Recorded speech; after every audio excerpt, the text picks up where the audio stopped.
12/12/12, hoje é dia 12 de agosto, sejam muito bem-vindos a esta edição de segunda-feira do Faroeste, a Brasileira, essa mesa de debate em que a gente se rebate, em que a gente se retorce e que você esbraveja, mas não deixa de assistir. É com muito pesar que eu abro a edição de hoje com uma nota de falecimento. O economista Antônio Delfim Neto morreu na madrugada de hoje em São Paulo aos 96 anos de idade. Ele estava internado desde o último dia 5 de agosto no Hospital Albert Einstein. Em nota, a assessoria de Delfim informou que ele faleceu em decorrências de complicações no seu quadro de saúde, sem dar maiores detalhes sobre a causa. Delfim Neto é considerado, até hoje, o ministro da Fazenda mais poderoso da história republicana.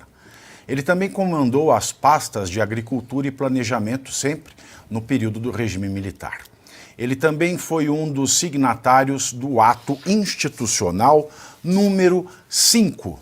E para comentar sobre esse economista, que é considerado o ministro da Fazenda mais poderoso da história da República, Luiz Arthur Nogueira, que chegou a escrever para Isto é Dinheiro uma matéria bastante elucidativa sobre Delfim Neto e passou alguns dias com ele para isso, certo, Luiz Arthur Nogueira? Certo, Pavinato. Boa tarde a todos. Eu também estou muito triste com essa notícia. Em 2018, eu tive o privilégio de conviver com o professor Delfim Neto durante vários dias para escrever essa reportagem de capa, quando ele completou 90 anos.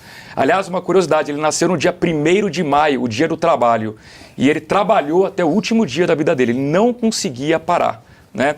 O Delfim Neto, ele de fato teve, para alguns, um passado ruim por ter participado da ditadura, ele foi signatário do AI-5, como destacou aqui o Pavinato, mas eu costumava dizer o seguinte: você pode odiá-lo, você pode amá-lo, mas é impossível você ignorá-lo. Era impossível não ouvir o professor Delfim Neto sobre as análises econômicas. Algumas curiosidades. O professor Delfim Neto foi conselheiro do presidente Lula no primeiro mandato dele.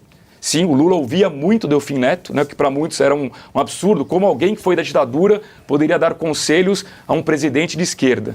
E um dia eu perguntei isso para ele, e ele comentou comigo, ele confirmou essa informação, e eu perguntei: professor, e a Dilma?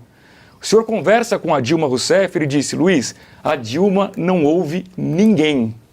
Tanto que o governo dela foi uma tragédia do ponto de vista econômico. Rapidamente eu aprendi duas coisas, quer dizer, muito mais que duas, mas eu vou citar duas aqui sobre economia.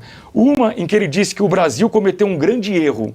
A gente deixou a nossa indústria ser destruída e nós viramos um setor de serviços antes de enriquecer o país. O que os Estados Unidos fizeram, por exemplo? Primeiro, eles tiveram uma indústria muito forte e hoje são uma economia de serviços, mas depois que ficaram ricos. O Brasil não, virou um setor de serviços ainda pobre, e é por isso que o Brasil tem uma renda tão baixa. Outra coisa que ele dizia para mim: Luiz, só tem um jeito de o Brasil crescer, se tiver investimento privado. E é função do governo fazer, palavras dele, despertar o espírito animal do empresário para investir. Enfim, lamento muito, o professor Delfim Neto morreu hoje aos 96 anos.